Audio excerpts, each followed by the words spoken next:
السلام علیکم ورحمۃ اللہ وبرکاتہ۔ رب اشرح لی صدری ویسر لی امری واحلل عقدۃ من لسانی یفقہوا قولی۔ رب زدنی علما رب زدنی علما۔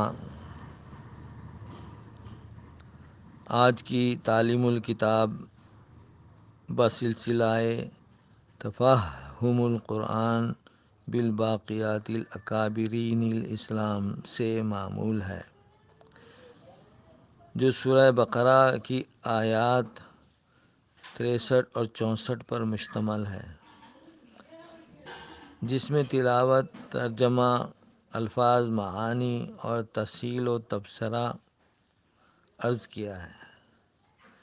پہلا ترجمہ بامحاورہ المعروف موعظ قرآن از شاہ عبدالقادر محدث دہلوی رحمۃ اللہ علیہ، اور دوسرا ترجمہ تحت اللفظ ہے از جو شاہ رفیع الدین محدث دہلوی کا ہے رحمۃ اللہ علیہ۔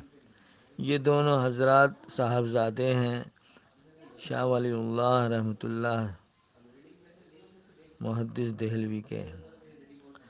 علاوہ ازیں یہ دونوں تراجم اس وقت کیے گئے ہیں جب دنیا بھر میں کوئی ترجمہ کسی بھی زبان میں موجود نہیں تھا سوائے زبان فارسی کے، جسے خود شاہ ولی اللہ رحمۃ اللہ علیہ نے لکھا تھا، یعنی اردو ترجمہ کی کوئی بھی نظیر موجود نہیں تھی، اور خود اردو زبان اپنے لڑکپن کے زمانے سے گزر رہی تھی۔ الفاظ کا ذخیرہ ناتمام اور تعمیر و تکمیل کے مراحل میں تھا۔ ان تراجم کی بدولت خود زبان اردو کی نشو و نما پروان چڑھی ہے۔ اس انعام ربی کو اللہ تعالیٰ کی طرف سے خاندان ولی اللہ کی کرامت ہی کہا جا سکتا ہے۔ سبحان اللہ و بحمدہ سبحان اللہ العظیم۔ علاوہ ازیں بعض ضروری الفاظ کی معنوی تحقیق کے حصول کی خاطر ہم نے کتاب لغات القرآن از مولانا محمد عبدالرشید نعمانی کی تالیف بے نظیر سے استفادہ کیا ہے۔ اعوذ باللہ من الشیطان الرجیم، بسم اللہ الرحمن الرحیم۔ وَإِذْ أَخَذْنَا مِيثَاقَكُمْ وَرَفَعْنَا فَوْقَكُمُ الطُّورَ خُذُوا مَا آتَيْنَاكُمْ بِقُوَّةٍ وَاذْكُرُوا مَا فِيهِ لَعَلَّكُمْ تَتَّقُونَ ثُمَّ تَوَلَّيْتُمْ مِنْ بَعْدِ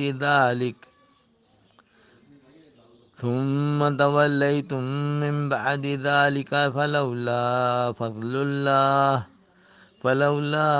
اللہ علیکم ورحمتہ لکنتم من الخاسرین۔ صدق اللہ العظیم۔ ترجمہ: اور جب لیا ہم نے قرار تم سے اور اونچا کیا تم پر پہاڑ، پکڑو جو ہم نے دیا تم کو زور سے، اور یاد کرتے رہو جو اس میں ہے، شاید تم کو ڈر ہو۔ پھر تم پھر گئے اس کے بعد سو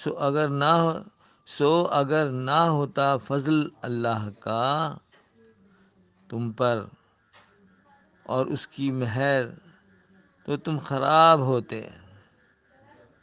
لکنتم من الخاسرین۔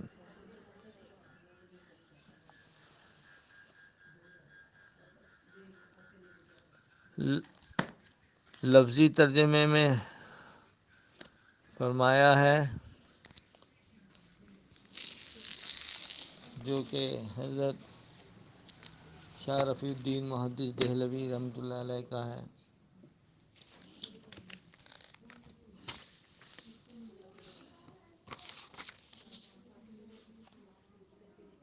وَإِذْ أَخَذْنَا مِيثَاقَكُمْ، اور اذ جب، اخذنا لیا ہم نے، میثاق عہد، کم تمہارا، اور جب لیا ہم نے عہد تمہارا، ورفعنا فوقکم الطور، اور رفعنا اٹھایا ہم نے، فوق اوپر، کم تمہارے، الطور پہاڑ،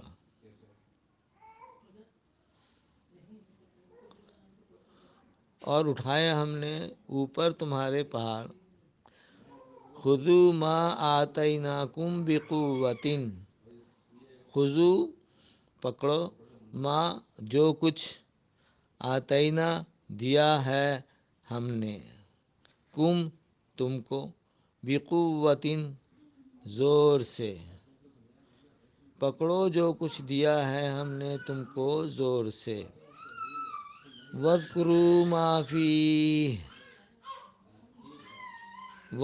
اور اذکروا یاد کرو، ما جو کچھ، فی بیچ، ہی اس کے، واذکروا ما فیہ، اور یاد کرو جو کچھ بیچ ہے اس کے، لعلکم تتقون، لعل تاکہ، کم تم، تتقون بچو، ثم تولیتم من بعد ذلک، ثم پھر، تولیتم پھر گئے تم، من بعد پیچھے، اس کے بعد، ذالک اس کے، ذالک من بعد ذالک اس کے بعد پھر گئے،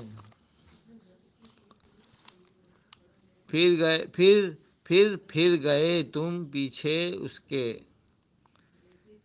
فلولا فضل اللہ علیکم، فلولا فضل اللہ علیکم ورحمتہ،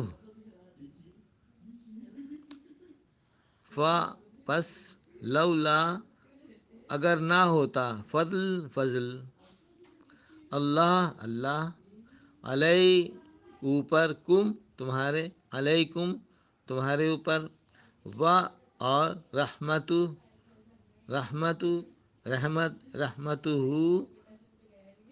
رحمت اس کی، لکنتم من الخاسرین،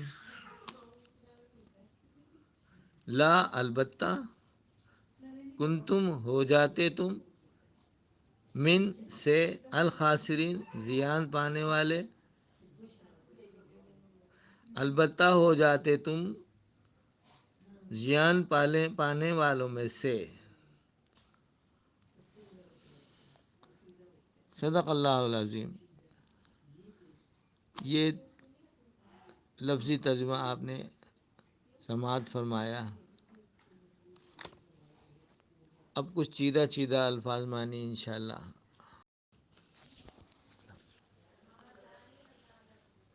یہ الفاظ معنی حضرت محمد عبدالرشید نعمانی صاحب کی کتاب لغات القرآن سے عرض کیے جا رہے ہیں، جیسا کہ قرآن میں فرمایا، وَإِذْ أَخَذْنَا مِيثَاقَكُمْ وَرَفَعْنَا فَوْقَكُمُ الطُّورَ۔ تو اس میں اگر پہلا لفظ آپ دیکھیں، ورفعنا، نہیں، پہلا لفظ آپ کو ملے گا اخذنا، جس کے معنی لیا ہم نے، اور اسی طرح دوسرا لفظ ہے میثاق، عہد، اور تیسرا لفظ آ رہا ہے ورفعنا، اور ہم نے بلند کیا. ویسے تو رفعنا ہے لفظ، ہم نے بلند کیا، ہم نے اونچا کیا، ہم نے اٹھایا. لیکن جب ورفعنا پڑھیں گے تو پھر معنی تھوڑے سے بدلے ہوں گے. ورفعنا اور ہم نے بلند کیا، اور ہم نے اونچا کیا، اور ہم نے اٹھایا. رفع ماضی کا صیغہ ہے، جمع متکلم. چوتھا لفظ اگر آپ دیکھیں فوقا، فوقکم، تمہارے اوپر. فوقا مانے اوپر، اور کم یعنی تمہارے اوپر. پانچواں لفظ الطور، طور کے معنی درختوں سے ہرا بھرا پہاڑ.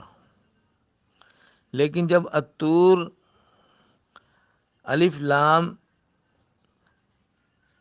عہد کا اس پر دلالت ہے، یہ وہی پہاڑ ہے جو مصر اور مدین کے مابین ہے. حضرت موسیٰ علیہ السلام کو اس پہاڑ پر تجلی ہوئی تھی. اسی پہاڑ پر آپ خلعت کلیمی، آپ کو خلعت کلیمی ملی. اسی پہاڑ پر الواح، لوح کی جمع الواح، الواح توریت عطا ہوئی تھی. الطور. چھٹا لفظ ملے گا آپ کو خذو، پکڑو. اور ساتواں لفظ آپ کو ملے گا لعلکم، امید یا خوف. مخلوق امید اور خوف دونوں کی کیفیت سے معمور ہونا. امید یا اندیشہ، کاش. لعلکم، لیکن یہ امید ایسی ہو جو محال تو ہو، ناممکن نہ ہو. مثال کے طور پہ ہم یہ امید کریں کہ یہ بوڑھا جوان ہو جائے گا، جو کہ پاسبلٹیز ہے جن چیزوں میں، وہاں پہ یہاں یہ لعلکم کا استعمال ہوتا ہے. آٹھواں لفظ ہے تتقون، تم ڈرتے ہو، تم ڈرتے رہو، تم بچتے رہو، تم بچو گے. نواں لفظ ہے تولیتم، تم پھر گئے، تم نے منہ موڑا، تم والی ہوئے، تم حاکم ہوئے. اور 10واں لفظ ہے فضل. فضل کے معنی خیر، برکت، ہدایت، شریعت، وحی، مہربانی، عطا، مغفرت، امتیاز، مال، کرم، معاش، روزی، عنایت. پھر 11واں لفظ ہے رحمتہ، اس کی رحمت، اس کی مہربانی. 12 لفظ الخاسرین، ٹوٹا پانے والے، نقصان اٹھانے والے، خراب ہونے والے، زیاں کار. یہ الفاظ معنی آپ نے چیدہ چیدہ دیکھے.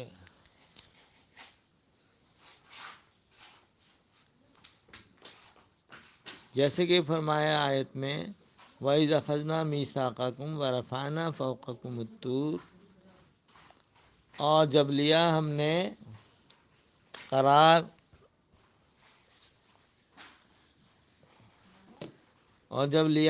قرار، تم سے، اور اونچا کیا تم پر پہاڑ. تو یہ اس وقت فرما رہے ہیں اللہ تعالیٰ، اس حوالہ دے رہے ہیں اس بات کا جب موسیٰ علیہ السلام کوہ طور سے لوٹے الواح توریت لے کر.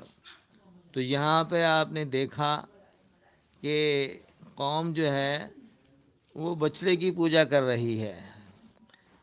اس پر آپ نے بہت غصہ کیا اور پیچھے ان کی نگرانی کے لیے اپنے بھائی حضرت ہارون علیہ السلام کو چھوڑ گئے تھے. ان پر شدید غصہ ہوئے، اور یہاں اتنے غصے ہوئے غصہ اس بات پہ ہوئے کہ اللہ رب العزت کا شرک انہیں برداشت نہیں ہوا۔ شرک ایسی خطرناک چیز کہ نبی کے دل میں اس کی کوئی گنجائش نہیں۔ تو بھائی کے بال پکڑ کے جھنجھوڑے، سر کے بال پکڑ کے جھنجھوڑے، اور داڑھی بھی پکڑی۔ اس پر ہارون علیہ السلام نے کہا اے میرے ماں جائے، تو کیوں مجھ پہ غصے ہوتا ہے، لوگوں کو ہنساتا ہے؟ لیکن موسیٰ علیہ السلام بہت خفا ہوئے۔ وجہ یہ کہ انہیں گوارا نہیں ہوا اللہ کی وحدانیت، الوہیت، توحید، اس کے سامنے لوگوں نے بچھڑے کی پوجا کر لی، اپنے بھائی پہ خفا ہوئے، اور قوم پہ تو بہت ہی زیادہ ہوئے ہیں۔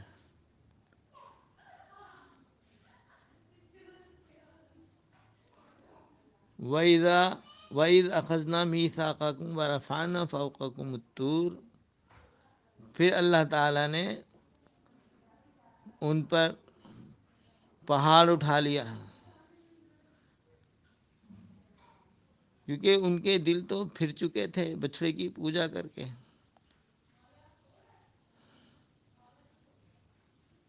اور اس سے پہلے سزا بھی ان کو دی گئی تھی کہ آپس میں ایک دوسرے کو قتال کرو، اور انہوں نے قتال کیا تھا، بہت کچھ قتل ہو گئے تھے۔ ایک بڑی سزا پانے کے بعد جب توریت کی باری آئی، جو موسیٰ علیہ السلام تشریف لائے تھے، درمیان میں ایک بات رہ گئی کہ آپ کے ہاتھ میں جو الواح یعنی لوح کی جمع الواح تھیں، وہ غصے میں آپ نے نیچے گرا دیں، اور ہارون علیہ السلام کے سر کے بال پکڑ کے، داڑھی پکڑ کے جھنجھوڑا۔ یہ جو داڑھی پکڑنے کی بات آئی ہے قرآن میں، یہیں سے علماء نے نکالا ہے کہ داڑھی ایک مٹھی اور 2 انگل سے کم نہ ہو، یہ واجب ہے۔ وجہ اس کی یہ ہے کہ جو داڑھی اتنی بڑی ہو کہ مٹھی میں آ جائے اور تھوڑی سی باہر نکلی رہے، تبھی پکڑ میں آئے گی وہ، تو تبھی اس کو جھنجھوڑا جائے گا۔ اور یہ جھنجھوڑنے کی بات آئی ہے قرآن پاک میں، اور بالوں کو پکڑنے کی بات آئی ہے۔ تو بالوں کا جھنجھوڑنا داڑھی کی بنسبت آسان ہوتا ہے، کیونکہ جب انگلیوں کے اندر بال آ جاتے ہیں تو نیچے کھوپڑی ہوتی ہے، اور وہاں اس کو سہارا مل جاتا ہے، اور جو سخت ہوتی ہے اس کو جھنجھوڑا جا سکتا ہے۔ لیکن جب داڑھی پکڑیں گے تو جہاں پہ انگوٹھے کے پاس انگوٹھا ختم ہوتا ہے، ایک خلا سا آ جاتا ہے ہاتھ کے اندر مٹھی میں، اور وہاں پہ تھوڑی ہوتی ہے، اور وہ گریپ نہیں کرنے دیتی۔ تو داڑھی یقیناً اتنی بڑی ہو جو پوری مٹھی میں آ جائے اور تھوڑی باہر نکلی رہے، تو وہی پکڑ کے جھنجھوڑی جا سکتی ہے۔ وَإِذْ أَخَذْنَا مِيثَاقَكُمْ وَرَفَعْنَا فَوْقَكُمُ الطُّورَ، اور جب لیا ہم نے قرار تم سے اور اونچا کیا تم پر پہاڑ۔ تو یہ اس واقعے کے بعد جب قتال وغیرہ کرا دیا، اللہ تعالیٰ نے ان کی سزا معاف کر دی، اور پھر موسیٰ علیہ السلام نے ان کے سامنے تقاضا رکھا کہ دیکھو یہ توریت کی لوحیں اللہ تعالیٰ نے مجھے عطا کی ہیں کوئی طور پر، اور یہ میں لایا ہوں، اس پر تم عمل کرنا۔ تو اب بھی ان کے دلوں میں سے کجی دور نہیں ہوئی تھی، حالانکہ قتال ایک دوسرے کے آپس میں کر کے بہت بڑا نقصان اٹھا چکے تھے، قتل ہو چکے تھے، جو بچے کچے تھے ان کی بھی یہ حالت تھی کہ انہوں نے کہا اتنے سارے احکام پر تو ہم سے عمل نہیں ہوگا۔ پھر اللہ تعالیٰ نے پہاڑ اٹھا لیا ان کے اوپر،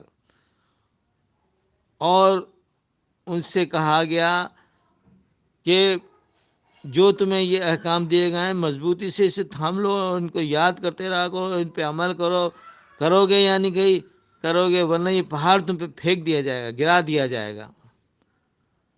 اس پر وہ خوف زدہ ہو گئے اور انہوں نے مان لیا، جیسے کہ اس میں فرمایا خذوا ما آتیناکم بقوۃ واذکروا ما فیہ لعلکم تتقون، پکڑو جو ہم نے دیا تم کو زور سے، اور یاد کرتے رہو جو اس میں ہے، شاید تم کو ڈر ہو، لعلکم تتقون، شاید تم بچے۔ اب یہ شاید کا مطلب یہاں پہ ایک دل میں اشکال پیدا کرتا ہے کہ اللہ تعالیٰ کیوں شاید کہہ رہے ہیں؟ لعلکم کا مطلب یہی ہے، تو اللہ کو تو سارا علم ہے، پھر اللہ کیوں شاید کہہ رہے ہیں؟ تو یہ اللہ تعالیٰ اپنے علم کی بات نہیں فرما رہے، بلکہ ان لوگوں کے اخلاص کی طرف اشارہ کر رہے ہیں۔ جس میں جتنا اخلاص ہوگا وہ اتنا عمل کرے گا۔ تم اپنے اندر اخلاص بڑھا کے اس کو مضبوطی سے تھام لو۔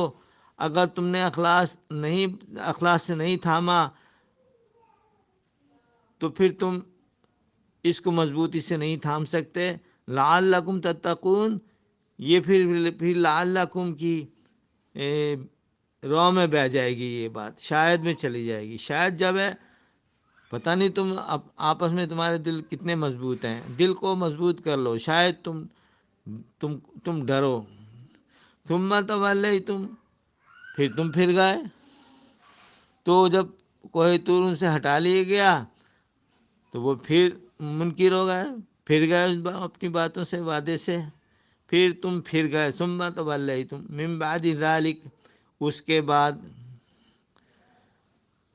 فلولا فضل اللہ علیکم ورحمتہ لکنتم من الخاسرین، سو اگر نہ ہوتا فضل اللہ کا تم پر اور اس کی مہر، تو اللہ تعالیٰ نے اس کے باوجود فرمایا کہ دیکھو اللہ نے تم پہ کتنا فضل کر رکھا ہے کہ تم نے پہلے ایک تو یہ کہ شرک کیا، بچڑے کی پوجا کی، پھر توریت کو پہ عمل کرنے سے انکار کیا، پھر تو جب تم پہ پہاڑ اٹھا لیا گیا گرانے کے لیے تو تم نے توبہ کی اور عہد کیا، میثاق کیا کہ ہم اس پہ عمل کریں گے، پھر تم پھر گئے۔ اور اس کے بعد اب یہ اللہ کا فضل ہے کہ اللہ تمہیں بار بار بار بار، اللہ مالک ہے، رازق ہے، خالق ہے، وہ جو جی چاہے کرے، کس پہ کتنا فضل کرتا ہے، کوئی اس کو پوچھنے والا نہیں کہ یہ قوم کیسی ہے جو بار بار انکار کرے جا رہی ہے، اللہ بار بار اس کو معاف کیے جا رہے ہیں۔ تو یہ بتانے کا مقصد یہ ہے کہ دیکھیں اللہ جب چاہے اپنا فضل بڑھا سکتا ہے اور جب چاہے فضل روک سکتا ہے، لیکن ہمارے کرنے کا کام یہ نہیں ہے کہ ہم یہ سمجھیں ہم پہ بھی فضل اترے گا۔ ہمیں تو اپنے کرنے کے کام میں لگا رہنا چاہیے، اللہ کی مہر ضرور آئے گی۔ تو جو لوگ اللہ سے منکر ہوئے چلے جا رہے ہیں، اللہ کی مہر ان پہ پھر بھی آئی، بار بار آئی، فضل ہوا۔ فلولا فضل اللہ علیکم ورحمہ، سو اگر نہ ہوتا فضل اللہ کا تم پر، یعنی اس کے باوجود اور اس کی مہر، تو جو لوگ پھرے چلے جا رہے ہیں ان پر اللہ کا فضل اور مہر ہے۔ تو اگر ہم اپنے کرنے کے کام میں اپنے وعدے سے نہیں پھریں، بدعمالی پہ نہ جائیں، اعمال صالحہ اختیار کریں، تو ہماری طرف سے تو یہ پورا یقین ہو جانا چاہیے اللہ کی مہر ہم پہ اترے گی۔ جب ان پہ اتری ہے جو ایسے نہیں تھے تو ہم پہ تو ضرور اترے گی انشاءاللہ، اللہ کا فضل اترے گا۔ لَكُنْتُمْ مِنَ الْخَاسِرِينَ، تو تم خراب ہوئے۔ اب یہ اور یقین کو پکا کر رہی ہے یہ بات۔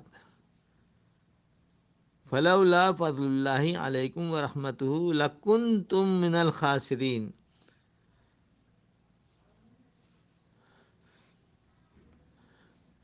یعنی کہ جو لوگ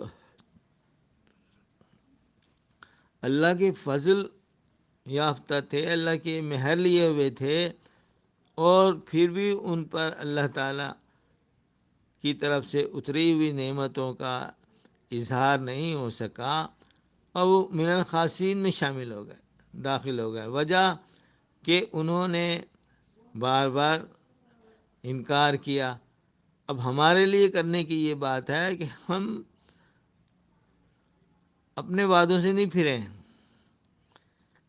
ہم اعمال صالحہ سے نہ پھریں، ہم امر بالمعروف و نہی عن المنکر سے نہیں پھریں اور گناہوں سے بچتے رہیں، تو اور بھی اللہ تعالیٰ کا انشاءاللہ تعالیٰ فضل جو ہے اور مہر ہمارے لیے یقینی ہو جاتی ہے. اللہ رب العزت ہمیں خاسرین کے دائرے سے نکالے اور صالحین کے دائرے میں شامل کرے. نبی صلی اللہ علیہ وسلم کہ ایسے امتیوں میں ہمارا شمار کر دے جو صالحین ہیں، جو صدیقین ہیں، جو شہداء ہیں، جو صالحین ہیں، ان میں ہمیں شامل کر دے. کیونکہ جو 4 بڑے مرتبے ہیں، نبیین، صدیقین، شہداء و صالحین، اس میں سے ایک تو ناممکن ہے، یعنی کوئی نبی اب کوئی نہیں آئے گا. اب رہا صدیق اور شہید اور صالح، تو ان میں سے جو بھی اللہ تعالیٰ نصیب کر دے بڑی بات ہے.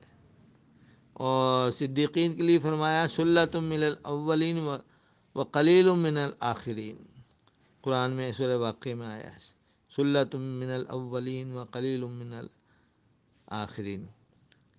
تو یہ جو صدیقین ہیں شروع میں بہت ہیں، ثلۃ من الاولین و قلیل ہیں جو آخری لوگ ہیں، ان میں بہت کم، ہزاروں لاکھوں میں کوئی ایک صدیق ہوگا. اور پہلے جو صحابہ جو تھے وہ 50 60 70 80 90% جو تھے، ان میں لوگ نبی کے زمانے میں وہ صدیقین تھے. اور جو اور جو حقیقی صحابہ تھے صحبت لیے ہوئے وہ 100% صدیقین تھے. پھر تابعین میں یہ مقدار کم ہو گئی، تابعین میں اور کم ہوئی، اور اس کے بعد نسل بعد نسلی جو ہے یہ کم ہوتے ہوتے قلیل من الآخرین ہوتے چل رہا ہے. تو اللہ تعالیٰ یعنی جیسے نبیین کا معاملہ تو یقینی ہے کہ اب کوئی نبی نہیں ہوگا، اب صدیقین کا معاملہ بھی محال ہوتا چلا جا رہا ہے. ناممکن تو نہیں ہے، محال ضرور ہے. لیکن اللہ کی ذات سے ہمیں امید رکھنی چاہیے، اللہ رب العزت سے اچھا گمان رکھنا چاہیے، اعمال صالح کریں اور اللہ سے محبت کریں، یقینی محبت کریں. اللہ کی محبت آئے گی نبی صلی اللہ علیہ وسلم کی اتباع میں اور صحابہ کی پیروکاری میں. جب یہ 2 کام ہم کریں گے اور تیسرا کام ہے گمان غالب رکھیں گے، اللہ ہمیں صدیقین میں شامل کر دے، تو وہ ہمیں انشاءاللہ کر دیں گے، صدیقین بنا دیں گے، صدیق بنا دیں گے. اور نہیں تو کامل نہیں تو کاملین میں شامل تو کر دیں گے انشاءاللہ. صدیق نہیں تو صدیقین میں شامل تو کر دیں گے. اللہ ہمیں قبول فرمائے. اور شہادت کا جو درجہ ہے صدیقین کے بعد، وہ ایک تو ہے سب سے بڑی اور حقیقی شہادت، یہ کہ اپنے تن کی قربانی دے کے اللہ کی الوہیت کی گواہی دینا، اللہ کی عظمت کی گواہی دینا، اللہ کی محبت کی گواہی دینا. اب یہ اگر نصیب نہیں ہے تو شہادت کے کئی ایک درجے ہیں، وہ یہ بھی ہیں کہ ہم صدیقین کے راستے پہ چلیں، مصائب برداشت کرتے رہیں اور حسن و تفکر کی وادیوں سے گزرتے رہیں، تو انشاءاللہ تعالی اس حال میں بھی اگر ہماری موت آ جائے گی تو بھی اللہ تعالیٰ کسی نہ کسی درجے میں شہادت کے ڈال دیں گے. جیسے کہ ایک حدیث کے مطابق فرمایا ہے کہ جب کسی شخص کو، مرد ہو یا عورت، کسی دوسرے شخص سے محبت ہو جائے، جس کو عشق کہتے ہیں، عشق مجازی.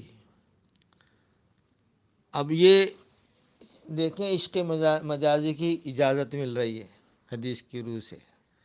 کسی کی بیٹی ہے یا کسی کا بیٹا ہے اور کوئی عورت یا کوئی مرد جو ہے اس سے پیار کر بیٹھے، محبت کر بیٹھے، اس کی اجازت مل رہی ہے. وہ کیا، کس طرح سے کہ اس کا اظہار نہ کرے.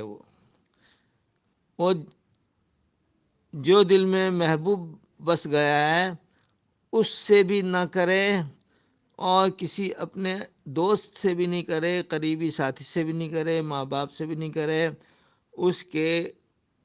یہ غیر اختیاری عشق ہوتا ہے، یہ اختیاری نہیں ہوتا، انسان کے بس میں نہیں ہوتا. تو اس عشق میں وہ گھلتا رہے لیکن اظہار بالکل نہ کرے، کیونکہ یہ معاشرتی آداب کے خلاف ہے، شرافت کے خلاف ہے، امانت کے خلاف ہے. لیکن غیر اختیاری طور پہ اگر دل میں کوئی کیفیت آ گئی ہے، وہ اس کو نکال نہیں سکتا ہے. تو اب اس کا حل یہ ہے کہ وہ بالکل اس کا اظہار نہ کرے کسی سے بھی، اور اسی پر جان دے مر جائے گھٹ گھٹ کر اندر، کسی کو پتہ نہیں، صرف اس کو اور اس کے اللہ کو پتہ. تو ایسے شخص کو بھی شہادت کا درجہ ملے گا. اب بتائیں کتنا بڑا باب بند کر دیا گیا ہے برائی کا، کہ اگر کسی سے اگر عشق ہو جائے، اب اظہار کرے گا تو برائی فساد پھیلے گا. فساد کا دروازہ بند، کہ اگر تم نے اس کا اظہار نہیں کیا تو تمہیں شہادت کا درجہ ملے گا. اور یہ وہی کرے گا جس کو آخرت پہ ایمان ہوگا، جو آخرت کو یقین جانے گا کہ سب کچھ ہمیں آخرت میں ملے گا. وآخر دعوانا ان الحمد للہ رب العالمین.